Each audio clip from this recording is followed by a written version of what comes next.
There we've got some little goslings. I guess the mother or one of the parents is down in the water, just watching the kids.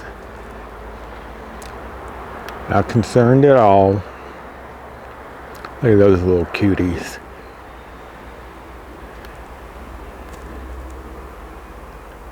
All right, now on with the show.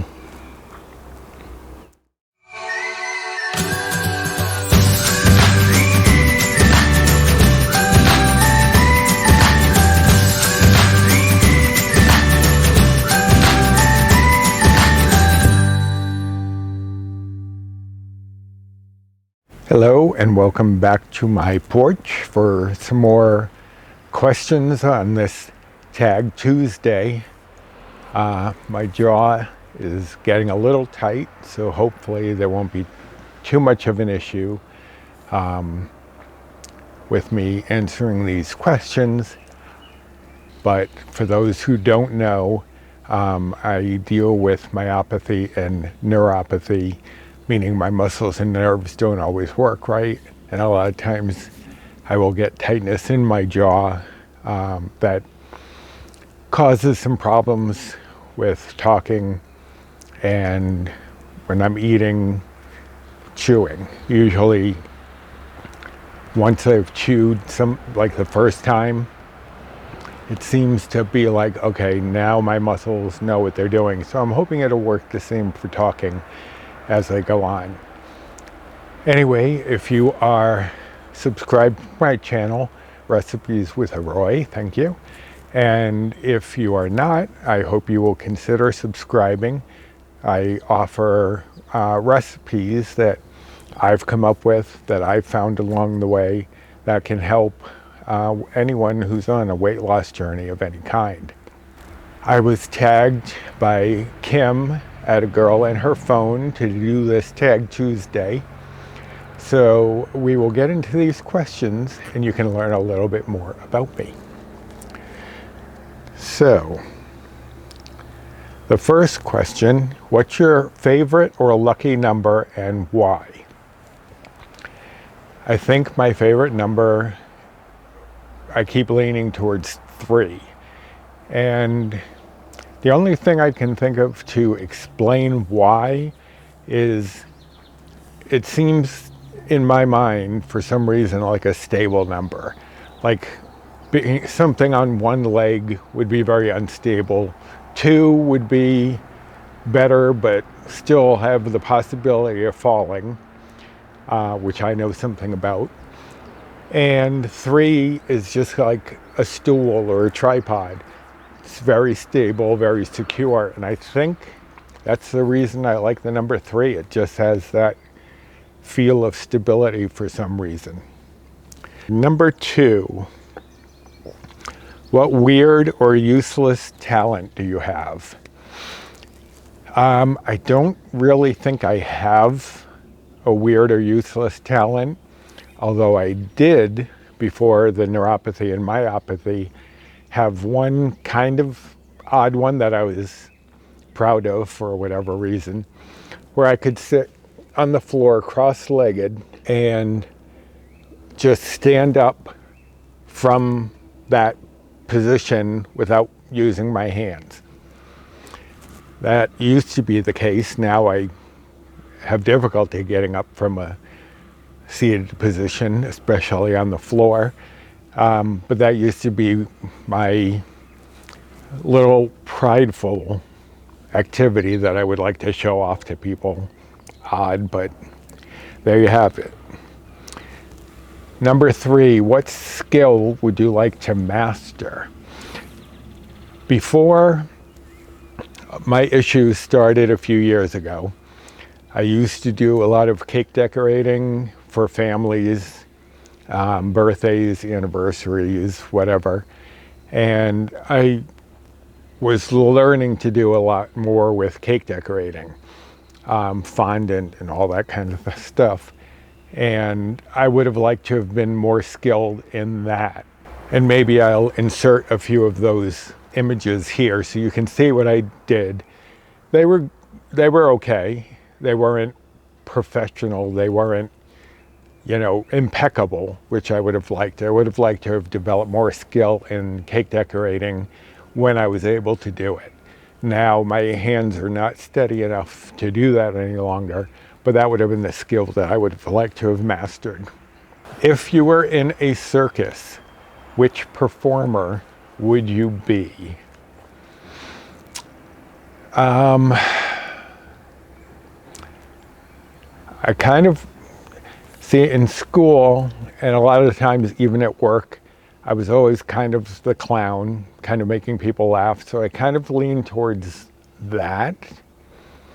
But then I also like the idea of being the ringmaster, where I'm not really doing much more than introducing the other performers, and I'm not in the spotlight, but I am part of the show without actually having to have any crazy skills.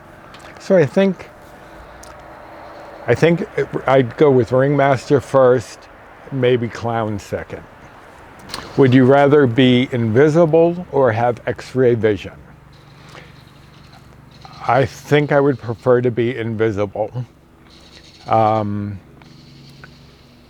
X-ray vision would be nice, but I think I'd rather be invisible, so that way when I wanted some time to myself, I could just be there and no one would know I was there. Just the freedom of not feeling like if you're spotted, you have to interact. Because I tend to be a bit of an introvert. So I think that's a big part of the reason I prefer invisibility over X-ray vision, which would come in handy, especially if I lost something and could maybe search a little more easily, but I'll go with invisibility. Would you rather go 1 month without social media or television? That is easy for me. It would have to be, and I hate to say it, but it would have to be social media, because I need my television, I need my entertainment. I could find other things like YouTube, which I obviously enjoy, but I think I would have to go with being off social media for a month. Being without television for that long, I don't think I could do it. Number 7, if you knew you couldn't fail at it, what would you do? If I knew I could not fail, I would write either a book or a movie, both of which I have done, but it hasn't gone anywhere, partly because of my anxiety about putting myself out there with such things. I have a book that I've written. It's like a young adult fantasy novel, kind of like, I consider it like a cross between Harry Potter and the Wizard of Oz, where a young boy goes to another world and is told he has to save it.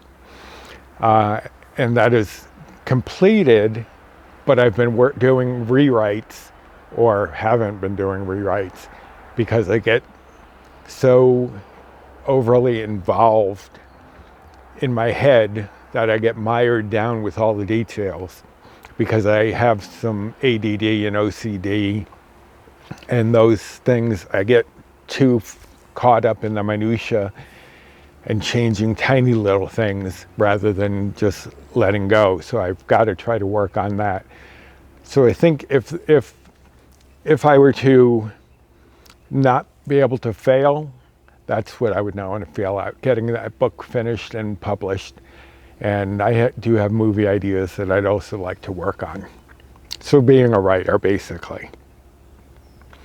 8, what's the craziest thing you've ever eaten? I'm not a very adventurous eater. I've tried escargot. I'm not a big fan of those kinds of things.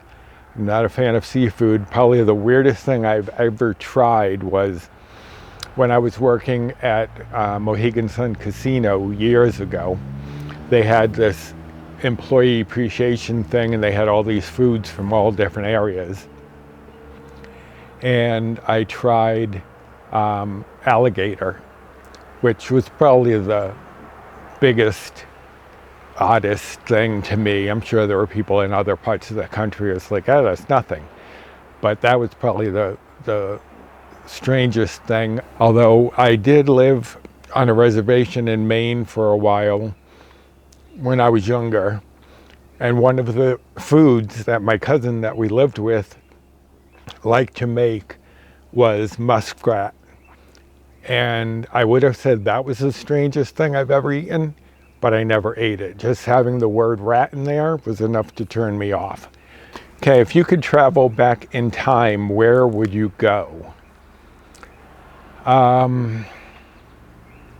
That is a tough one. There are all sorts of periods that I'd be interested in seeing, like ancient Rome would be interesting to see. The 1920s, I think, would be an interesting time from what I've heard. But I think I would go back probably to my younger days and just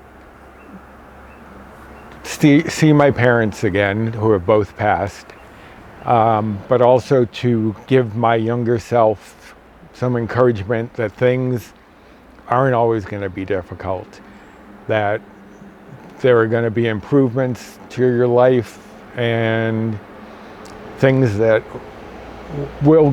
will get better. And because I did have a lot of issues as a kid, and I think that would probably be the period I would go back to is my younger days, probably like the mid-70s, just to give myself some advice to how things will turn out.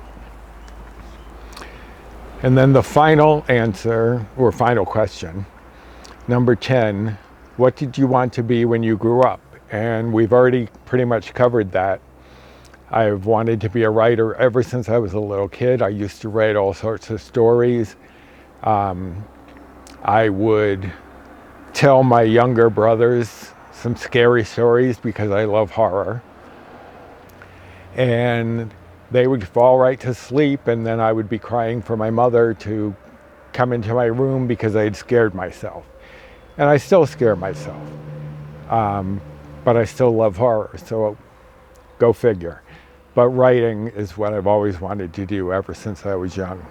And I need to work on getting that courage up to just go for it and not worry about every little tiny detail, like I was saying before, and try to get something published.